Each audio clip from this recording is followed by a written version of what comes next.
Good morning, everyone. Good morning. Welcome to our Sunday meeting. Today we have a very interesting topic, in my opinion.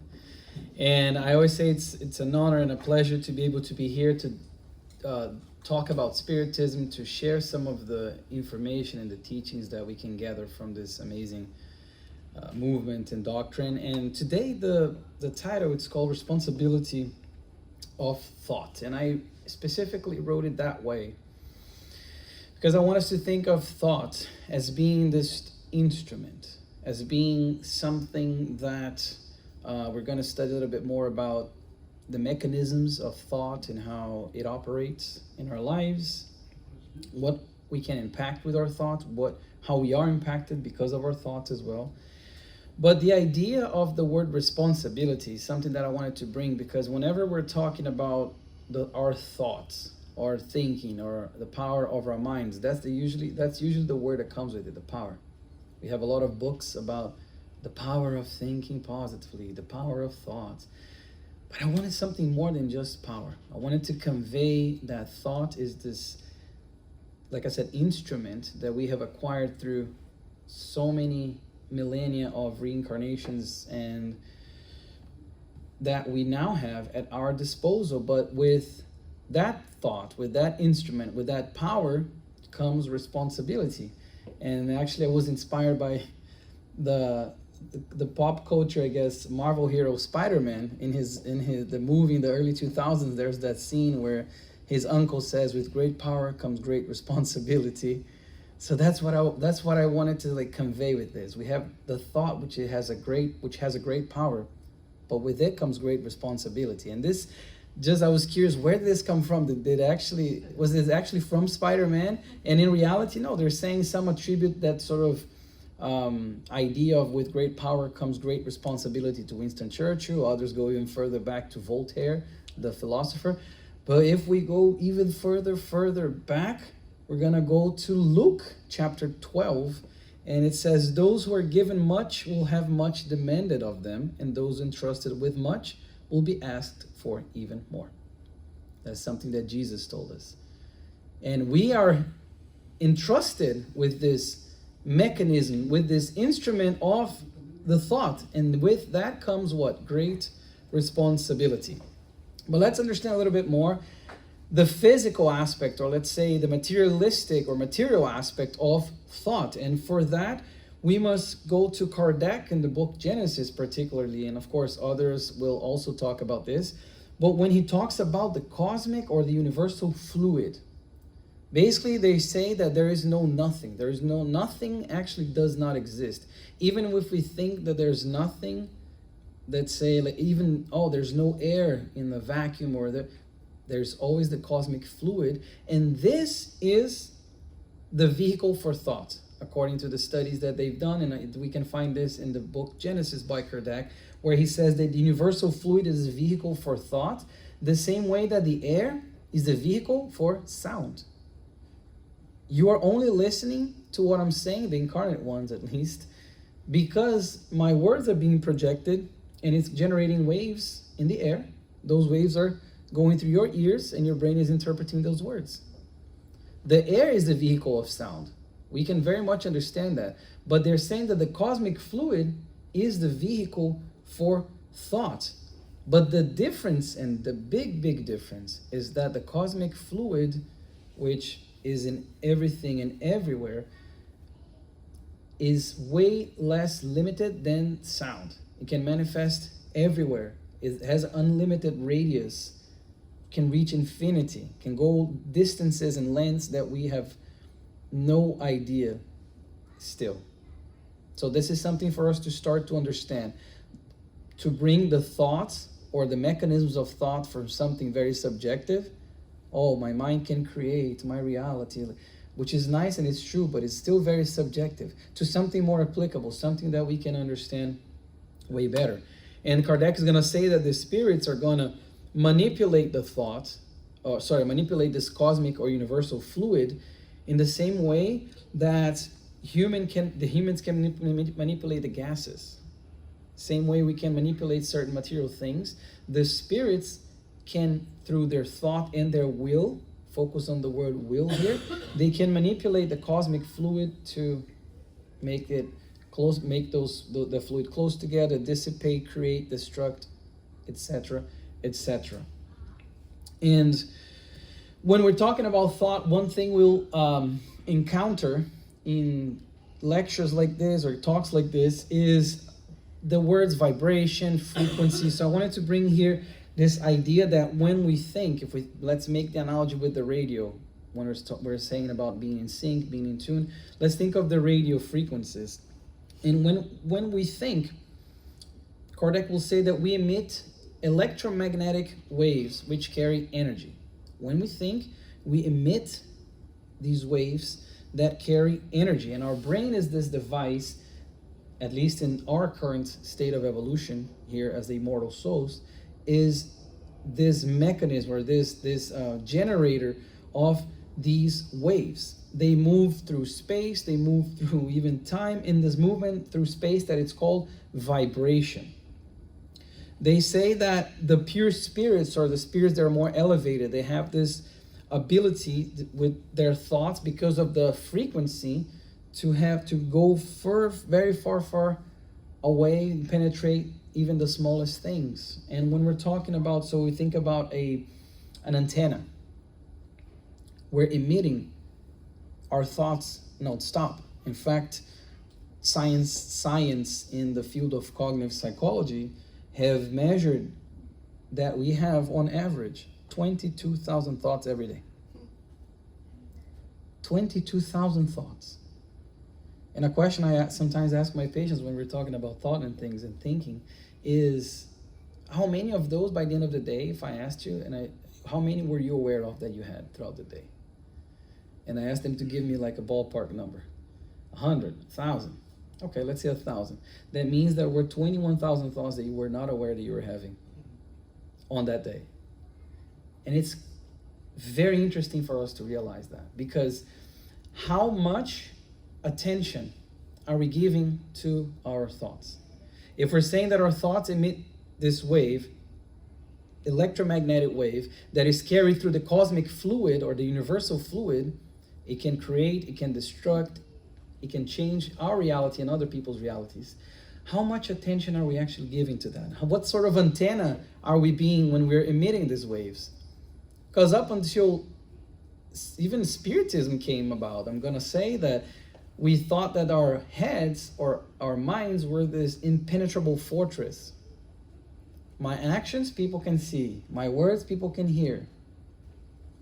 But my thoughts, if I'm just quiet and I'm just thinking something negative about Enrique, nobody's going to know.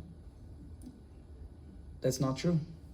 First, spirits will know. Second, we'll see that. Second, whatever I'm thinking something that is negative, that's going to have an impact not only in the person, but in myself as well. Same with the positive thoughts. Same with the thoughts of love, thoughts of forgiveness. Those can very much modulate our reality. But it is very difficult, I dare say, for us to grasp the concept of the thought still. Even us studying Spiritism, I think that sometimes our faith in these knowledges, they can waver in the knowledge. Because it's very hard, because we don't see it necessarily. And we're very much still see to believe. We're very much in this, with this notion that our senses dictate what's actually real or not. But is that really the case? Because it's not the case with everything. For instance, if we look at the tree that's just outside here, we know that what's making that tree continue to live is something that we're not seeing. The roots, they're underground. We don't see that. If somebody's doing something right now in Japan, I'm not seeing it, but does that mean that it didn't exist or it didn't happen? There's a lot of things that we don't see that are actually there. There are a lot of things we don't hear that are actually there, because our senses are still very much primitive compared to the plenitude state that they will one day reach. So whenever we're trusting those senses, we have to be aware that we're trusting a ruler or an instrument that measures that is still very precarious compared, again, to everything that is subtle, everything that is divine and more evolved.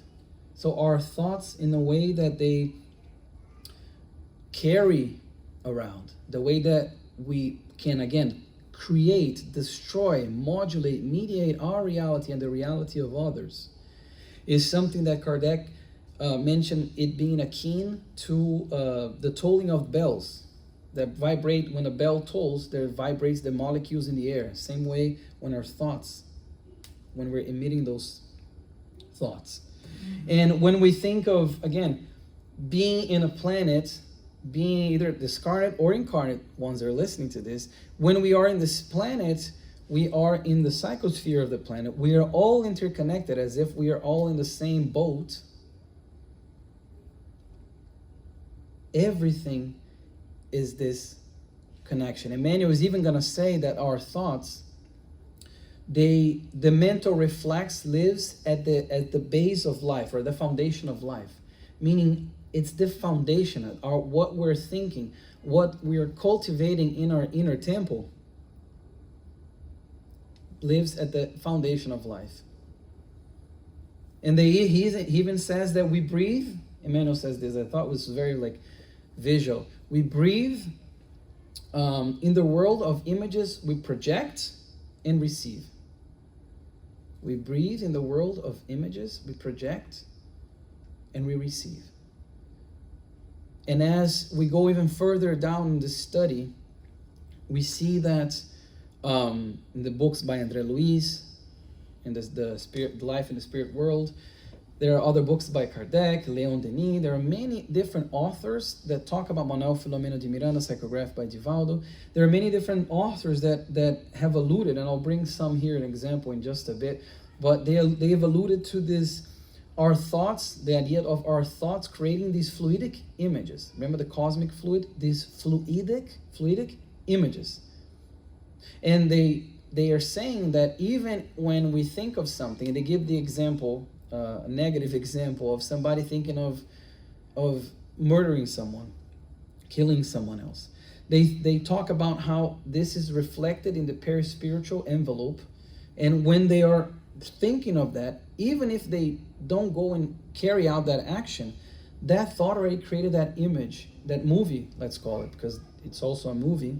This screen can emit a certain movie from our minds, and it creates that image, and that already has an impact on the person, on both people there. They're saying that this fluidic body goes into action by means of thought, which reproduces all the nuances. It, look at this, fluidically executes the motion. Fluidically executes the motion. Look at the responsibility of that. What are we actually thinking? How are we actually taking care of our thoughts? What are we cultivating in our minds? Because even if we're thinking about it, I'm not going to carry it out. I'm just going to daydream a little bit about that. It's already being created, even if it's not being carried out. In this book, we don't have this book in English. The book of Messages. Emmanuel is going to say that by feeling, thinking, speaking, or acting, we tune into the emotions and idea of all people, incarnate or discarnate, within our vibratory range. Remember that I talked about the vibrational range or vibratory range or the frequency, almost like in a radio when we're thinking of the older radios where you had the knob and you tune in to a certain frequency, and then you get the clear sound of all in certain frequencies. It's kind of like that with our thoughts. What sort of station are we tuning into daily? That's something for us to think about. And he's also going to say that thoughts are like multicolored paints. The action is the brush that will create the paintings in which you live. And we have so many colors at our disposal. Moreover, in the book Action and Reaction, and I like to leave the source of the slide on the top right corner, because I always encourage people to go and read about it themselves. Druso, who is an instructor for the author, André Luiz, the spiritual author, André Luiz, when they're talking about the importance of the mind, this mental temple, Druso is going to make a comparison that I thought was very powerful. He's going to say that let's think of the mind as being a lake. Our mind as being a lake. If the water is still and clean, The light of the sky will be reflected on it without distortion. We have experienced, or at least in pictures or in real life, when the water is very serene, how there's an image of the sky reflected upon it. And it's a very beautiful thing. And he's saying that Druzo is saying that when our minds is as the lake, and if the water of that lake, meaning our minds, is very still and clean, the reflection of the sky, meaning the higher spirits, let's start to translate the subjectivity of the analysis, can be reflected upon it. But if the water is always in turmoil, if our minds are always in turmoil, the images are lost to the turbulence of the moving waves, especially when the muck or the dirt or the mud from the bottom comes up to the surface. So I thought this was a beautiful image for us to, talking about image and thoughts, for us to visualize. Our thoughts are like this lake. Which one do we want to have as our lake? This one or this one? How many times are we falling into that one? Because we're not perfect, we're gonna go into that one. Rest assured. And oftentimes this mud, if we go even further in the analogy, the mud that comes up to the surface could be a lot of unconscious things, could be a lot of things that we carry within ourselves, sometimes from other reincarnations, that we need to take care of. And the idea of the lake then is something that I wanted to bring. Now if we go to the Spirit's book, question 457, starting to talk about mediumship a little bit here. Can spirits see our most secret thoughts? And I like that they put the question secret. Not just thought, but like secret thoughts. Like it already conveys an idea of those things that I don't want anybody to like know that I'm thinking. Can they actually see it? They often see what you would fain hide from yourselves. Neither acts nor thoughts can be hidden from them. So they gave a bonus answer here. Neither acts. They didn't ask about acts. But they're saying, be careful when you think you are by yourself and you think nobody's watching what you're doing. Somebody's watching what you're doing. Somebody's watching what you're thinking. And I think it's extremely, and we didn't plan for this, is extremely serendipitous, or is extremely interesting that the message is one of my favorite messages from Happy Life, message 120. Even if you don't know it, you're somebody's role model. Even if you don't know it, even if when we think we're by ourselves, or when we think we have this internal temple that nobody can penetrate, we are being a role model. We are being the example to someone. Oftentimes it's the discarnate one. But we're being the example to someone. But then, if they can see our thoughts, can they influence our thoughts? I think that's a very natural follow-up question. Okay, can they see, but can they influence our thoughts? Their influence upon them is greater than you suppose, for it is very often they who direct both the thought and the action. Look at the weight of this answer. Their influence upon the thoughts and the actions is greater than we suppose. We are more susceptible to the discarded ones' influence than we fathom, than we are often consciously aware and thinking about. Not only with the thoughts, but also with the actions, because the actions comes from the thoughts. Again, let's focus on the responsibility of our thoughts, because it is through the frequency that we're letting our thoughts be, how our mind as a lake is, that we're going to be more susceptible to a certain type of influence. And then we have to talk about obsessions. Because if we are influenced, we're influenced in both ways. We're influenced in processes called obsessions, or we're influenced just by inspiration. We're influenced in many different ways with our thoughts and with our actions. But how then? They're going to ask, how can we neutralize the influence of evil spirits? Because again, following this idea that the spirits can influence our thoughts and actions, that their influence is greater than we imagine, That influence can be good or can be bad as well. It can be for good or for evil. But how much can we actually neutralize the influence? And this is a longer answer, but I wanted to put it all here. By doing only what is right and putting all your trust in God, you repel the influence of inferior spirits and prevent them from obtaining power over you. Take care not to listen to the suggestions of spirits who inspire you with evil thoughts, stir up discord among you, and excite you in evil passions. Distrust especially those who flatter your pride. I bolded pride there. For in doing so, they attack you on your weakest side. This is why Jesus makes you say in the Lord's Prayer, let us not succumb to temptation, but deliver us from evil. In the question 460, I didn't put it there, but in question 460, they're going to say, don't you notice that sometimes you have very conflicting thoughts? Could be when you're thinking of something very positive, all of a sudden something negative comes directing you in another way, or vice versa. If you're thinking about doing something negative, there almost comes another thought that reminds you to do the good. And they say this is very much our influence. And here, when we're talking about neutralizing the influence, they're saying doing what is right, and be especially careful for those thoughts or inclinations that you're receiving that will flatter your pride.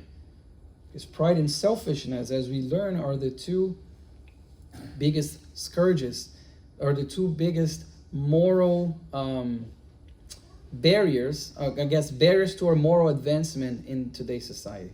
Pride and selfishness. So those who are flattering your pride, those you have to be careful, because it may not be coming from a good source. And then in the book Thought and Life, Emmanuel is going to say, in order for one mind to address another and make itself felt and understood, it creates images, and this precludes the need for words and action. Images, it precludes the need for words and action.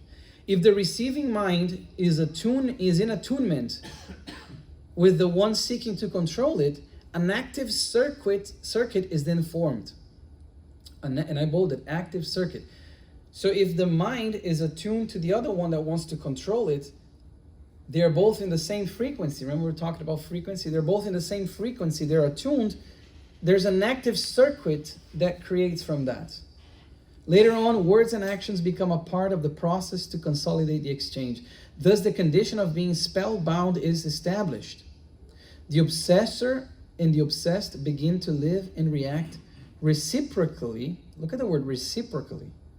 Upon one another. I put it here, there's no unilateral obsession. If we are not in tune with those spirits that don't want us to succeed or don't want us to be good and feel good, if we don't get into that frequency, we're not going to have their influence the way they want to influence us. But when we lower our thoughts in the frequency, in terms of frequency, and our mind is like that lake in turmoil, then we become susceptible. Then we open ourselves to their negative influence. And then it becomes an active circuit. Because they're suggesting things, we're feeding off that hate. We're feeding off from that pride. We're feeding off from that lack of forgiveness. The hurt and all of that. And they are feeding us, and we're feeding them with the thoughts as well. It becomes this circuit. And in the book, again, Action and Reaction. She's a great book, by the way.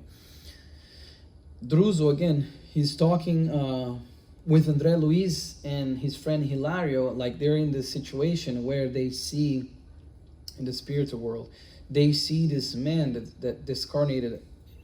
It's been a while that he discarnated, but his spiritual body, how he presents himself, is extremely, extremely sad. Completely, in informal terms, we'd say messed up. Everything, like you can barely see a head, you can barely see a face, you can barely see anything. Is transfigured. And they go to study this person. And Druso is explaining that man, I mean, he had difficulty speaking, but after they treated him with healing passes and a bunch of those things, After some time, he was able to start to speak. And as he was speaking, they started to gather a little bit about his history. And they learned, this is chapter 3 from Action and Reaction. They learned that this man carried such guilt because in his last incarnation, he killed his brothers. And because of the guilt he carried from killing his brothers over, I think, their parents' fortune or something, when he discarnated, his brothers were there in the spiritual world as obsessors, and they punished him severely. And he became, again, all through the thoughts, he became transfigured. His body changed itself to the point where he could barely speak, barely see. He was like a very ugly blob of a person. And as they're talking with him, they're talking and they're trying to like help him find, healing. Druso explains to them that man was, his obsession was now self-induced because the brothers weren't there with him anymore. He was in a place where he was getting some healing, where he was receiving treatment. But they were saying, why, if his brothers are not here punishing him anymore, why is he still this way?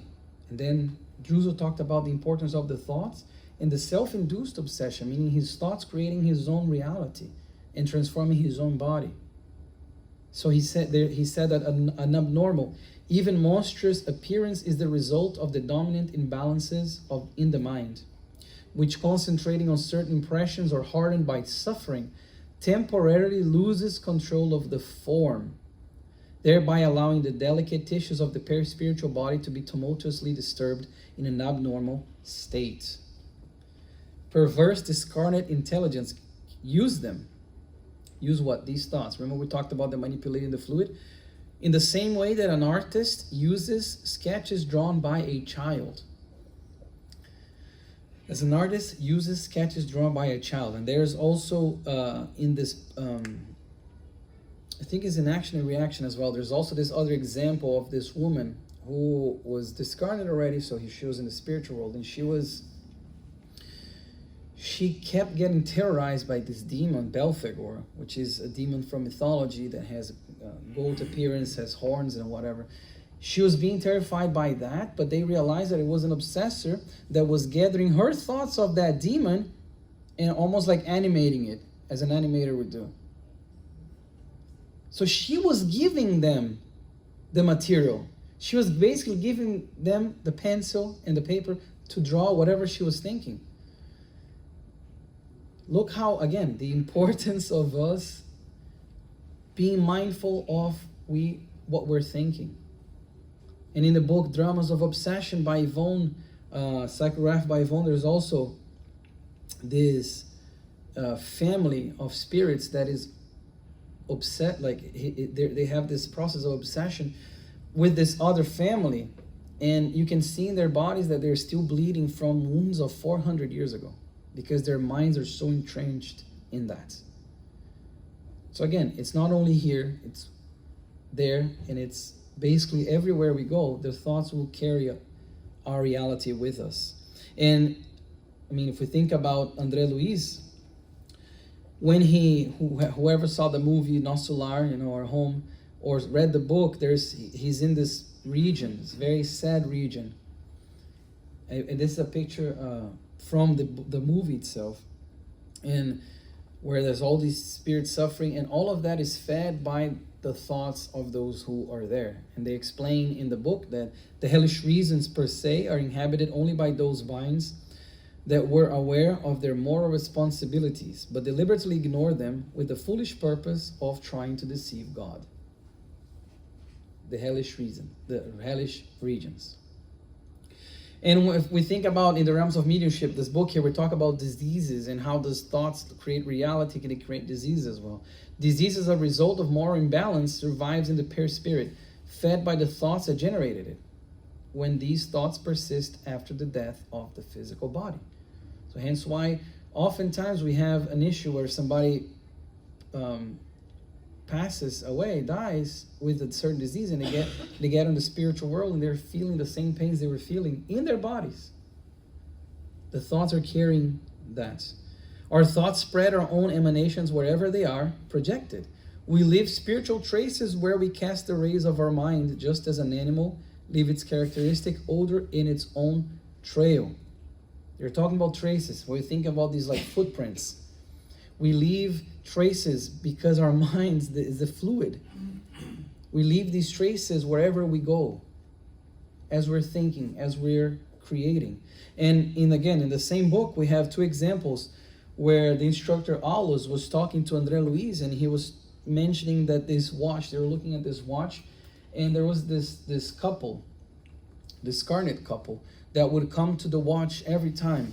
And upon closer inspection, they realized that the watch had these traces.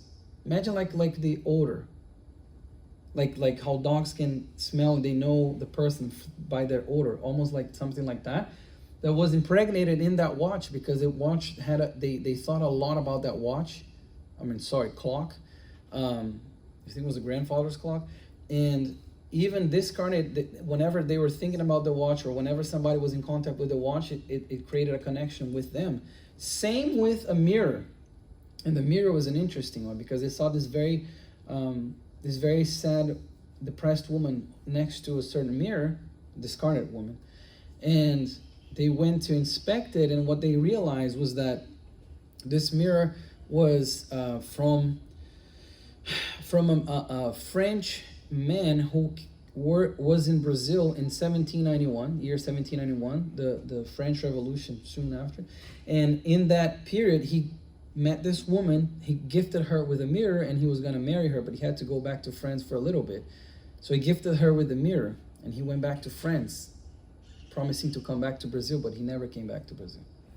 He never went back to Brazil, sorry. And then the woman had that mirror in the hopes of, her love and all of that. She became so attached to that mirror, thinking so much of that mirror, that whenever somebody came close to the mirror, she was basically there to shoo them away, because it's her mirror. She was already discarnated, but her thoughts were still so connected to that mirror that they were able to do that. For whoever wants a more scientific analysis or explanation of this, there is psychometrics, the field of psychometrics, and there's this Italian researcher of 100 years ago called Ernesto Bozzano. He's done a bunch of work with this idea of psychometrics, which is how our thoughts, basically, like these objects, they can have traces of our own thoughts. And that's something, I'm very interested in that. In the book, Between Heaven and Earth, we're talking about speech. So we talked about disease, obsessions, the thoughts, but let's talk about speech. Speech, whatever it may be, invariably entails specific electric energies, liberating rays of a dynamic nature. The mind is the incessant generator of power through the positive and negative wires of the sentiment and the thought, thereby producing speech, which is an electromagnetic discharge regulated by the voice. So the idea for us to also understand how our speech, whatever we're doing, whatever we're saying, connects to our thoughts and what we're thinking. And this part in the book specifically was when Clarencio took André Luiz to the house of this woman named Clara, and she was giving a lecture to other women about the importance of speech in doing good, or in favor of good. And that's what she said, that the mind is this incessant generator of power. Is this incessant generator of power. So once again, that's why I like to bring a lot of different bibliographies here, a lot of different sources, for us to realize again the congruency of all these thoughts, of all these ideas about the responsibility of our thoughts. We talked about the negative influences. Let's talk a little bit about the good ones now. In the book, The Problem of Life and Destiny, I dare say one of my favorite books, Leon Denis is going to say that intuition is in most cases only one of the forms used by the inhabitants of the unseen to transmit their warnings and instructions to us. Other times it would be the revelation of deep consciousness to normal consciousness. So he's talking about the intuition. He's talking about that voice that we often hear whenever we need some guidance. If we truly attune ourselves, remember the frequency? With a higher frequency, we're going to be able to listen to the higher spirits helping us, to those benefactors, to all of those who want us to succeed in our lives, in our trials and tribulations and atonements that we're going through. In the first case, it can be considered as an inspiration. Through mediumship, the Spirit infuses his ideas into the understanding of the medium. And he's even going to say, and I have that image there with an arrow, he's even going to say that the broad stretch of a river, I like this analogy he makes, the broad stretch of a river cannot flow through a narrow riverbed. Meaning, if we are leaving our minds in a frequency where we are making it very hard for the spirits to talk to us, it's like if they want to help us with so many things, with so many inspirations, so many thoughts, but we're just narrowing our minds so much in the sense that we're not going to be able to receive all the blessings they want to gift upon us. Emmanuel, in the book Thought and Life, so then we must think, okay, what can we do with our thoughts? There's two things that we're going to start talking about that we can do with our thoughts as far as something very practical. And it goes through what Jesus says about watch and pray. The prayer, it is this emanation from our hearts through our thoughts to the higher spirits, to God, to Jesus.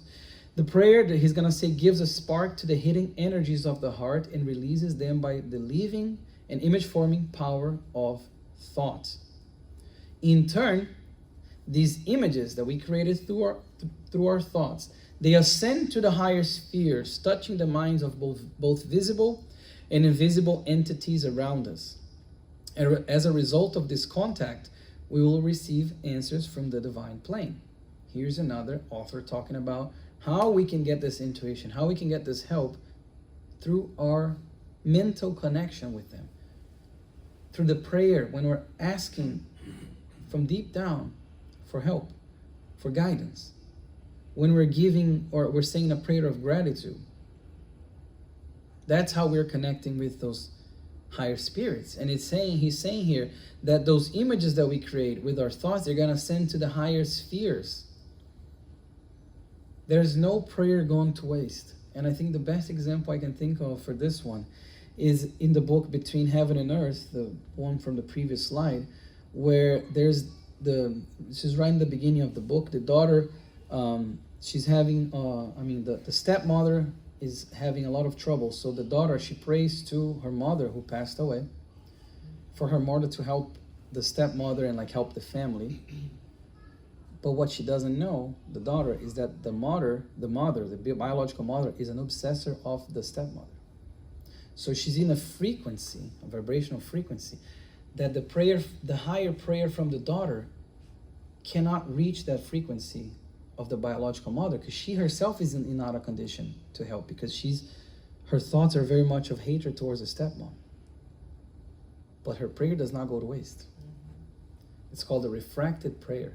What happens is her prayer, instead of going to the mother who couldn't, let's say, absorb it, goes to the higher spheres, and the spirits do send help to that family.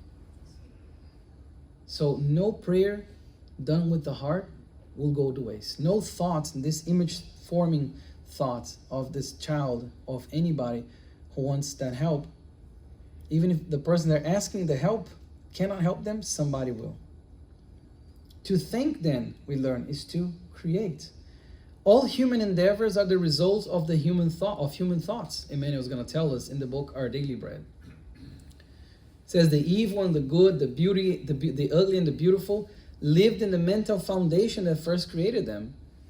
And if we think about it, it's very intuitive. It's almost logical, because whatever we're creating, whoever created this water bottle here, before this water bottle was created, it lived in the mind of somebody who envisioned it. And then it came to life. All technologies, everything we can think about, they started here. All works of art started within the thoughts. So everything, all human endeavors are the result of that. The manifestations of this creation may not play itself out all at once in the arena of transitory effects, but the object formed by the power of the mind lives in the inner world, demanding special attention for the endeavor of continuity or extinction. So the manifestation of our creation, what we're creating with our thoughts, may not manifest itself all at once in the physical world, in the physical realm, But that object, that thing is going to be living in our internal world. And it's saying it's going to demand special attention for the endeavor of continuing with that creation or extinguishing it. So that means, again, the responsibility that we have. Because if I'm creating something that is harmful, let's say to me or to someone else, even if I don't execute that right away, that idea is gonna remain with me unless I pay close attention to extinguish it. The same way when we're thinking of something positive, when we have a mental creation of something very good, we may not manifest, they may not come to fruition right away, but that good idea is going to stay with us. And we need to take special attention for that idea to continue with us. So then, bringing to a practical sense, we're going to listen to our master who told us, watch and pray that you don't enter into temptation. The spirit indeed is willing, but the flesh is weak. Every soul, they say, Joanna says this, Joanna de Angelis, every soul is a powerful magnet. Every soul is a powerful magnet. And again, message 120, we're always somebody else's roles, or we're always the role model for someone else. Amen is going to say that there's a multitude of invisible people who follow us and watch us. Watch our thoughts as well. They observe our thoughts as well. So we must watch, meaning become vigilant to what we're thinking, what we're leaving in our mental house, and pray. So we get the help and we can externalize all those positive sentiments that we have with us. So the thought, we learn, is a living and active force whose speed is even faster than the light. Emitted by us, it unavoidably returns to us, compelling us to live off our own accord in its wave of created forms, which naturally fix themselves in our minds when fed by the fuel of our desires or our attention. Whatever we're creating with our minds, it's going to stay with us as well if we're feeding it, good or bad. So this instrument, this is what I put here, acquired through the evolution of our spirit, demands great responsibility. Demands great responsibility because as we're seeing how important it is to use this instrument wisely. But it's hard. Renewing our thoughts then, Remainder is going to say, is not as easy as it may appear at first glance. It demands a large capacity for self-denial and profound self-control, qualities that humans cannot achieve without work and heartfelt sacrifice. So if we want to renew our lake, if we want to make it become placid again and not tumultuous, we must do that with a lot of self-denial, profound self-control, and a lot of sacrifice and work. Because it is very hard to renew our thoughts. It's very hard to control our thoughts. Because our thoughts are very fast. I said 22,000 every day. Nobody's fully aware of 22,000 thoughts every day. If only. But it's our thoughts, our minds are very fast. That's why we must be vigilant. That's why we must watch and pray. And the prayer also helps us go to this frequency. So we can reach the higher spirits. And if you guys want a quick experiment to see how hard it is to control your thoughts, I'm going to tell you right now that I don't want you to think of a polar bear. Why are you laughing? Don't think of a polar bear. Don't think of that white fur or how your hand would feel if you're touching it. Don't think of an alligator. It's hard. Because as I say that, the image comes to your mind already. And you have no control of what's coming through here. From here, I guess, to your minds. And your minds are projecting what I'm saying as images. So it is very hard. We can't fully control our environment, but we can continuously work to renew our thoughts, so we renew our mental state for these frequencies where whatever's happening in the environment, we're not going to be taken aback or lower our frequency. To think, Emmanuel is going to say, is to create. The manifestation of this creation may not play itself out all at once, like I said it, and I wanted to put this again here, in the arena of transitory effects. But the object formed by the power of the mind lives in the inner world, demanding special attention for the endeavor of continuity or extension. If you can take anything from today's talk, take this little paragraph here. That's why I doubled it. It takes great care, great attention for us to continue a mental creation, even if it's not done outright, or to extinguish that. So to put into practice here, I brought two exercises I'm going to recommend we do.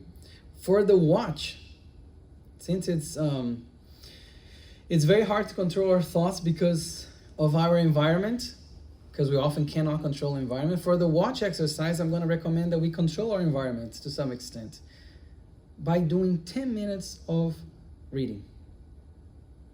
Choose today, maybe tomorrow, sit down and do 10 minutes of a good reading.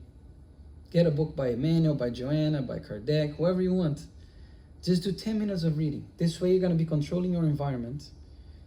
And while you're reading, in a way you're watching. Because by reading those things, we can elevate our thoughts to a higher frequency. And we're going to be establishing a good habit of reading as well. The second one is to pray. So for the pray exercise, I'm going to recommend or suggest that today or tomorrow, whenever you're praying next time, envision somebody you truly love in that prayer. Try to picture as if you're seeing a movie in your head, hugging that person, kissing that person, or saying words to them whenever you're praying next time.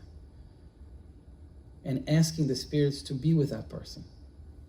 Giving that love to that person whenever we pray next time. And I wanted to finish with this that Emmanuel said in the book. First sentence of the book, Thought in Life, he says, the mind stands as the mirror of life in all places. And that's why we're responsible for our thoughts. And that's why we must pay attention to that so we can renew it and change not only our reality, but other people's realities. Wish everybody a blessed week. Thank you.